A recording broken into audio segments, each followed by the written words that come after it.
Hello बच्चों, चलिए प्रश्न को पढ़ते हैं। इसमें लिखा है चुंबकीय क्षेत्र बी सदिश की परिभाषा लिखिए। तो बच्चों ये बी सदिश क्या है बच्चों? चुंबकीय क्षेत्र की तीव्रता है, इसकी परिभाषा लिखना है। तो चलिए बच्चों इस प्रश्न की मूल अवधारणा को हम समझ लेते हैं बच्चों। बच्चों इस प्रश्न की मूल अवधारणा में हम ये समझ लेते हैं बच्चों कि कोई बच्चों हमारा एक समान चुंबकीय क्षेत्र इस प्रकार से बच्चों, एक समान चुंबकीय क्षेत्र में चुंबकीय बल रेखाएं परस्पर समांतर होती हैं बच्चों इस प्रकार से।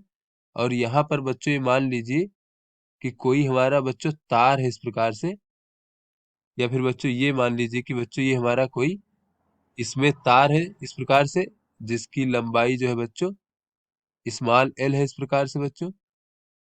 और इस तार में प्रवाहित धारा का मान बच्चों आई है।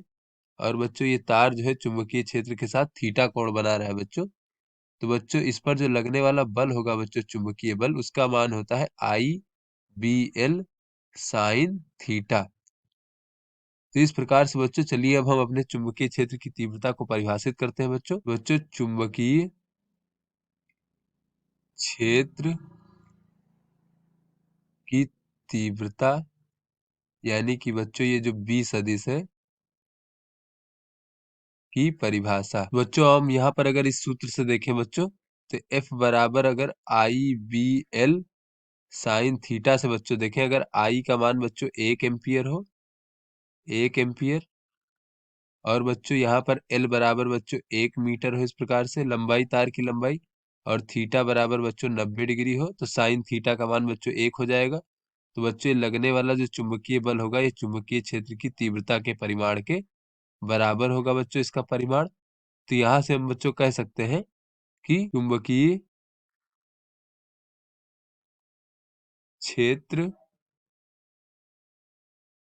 के लंबवत स्थित, क्योंकि बच्चों थीटा का मान 90 डिग्री, तो लंबवत स्थित इकाई लंबाई के तार में इकाई धारा प्रवाहित होने पर बच्चों, प्रवाहित होने पर तार पर लगने वाला बच्चों जो चुंबकीय बल होता है,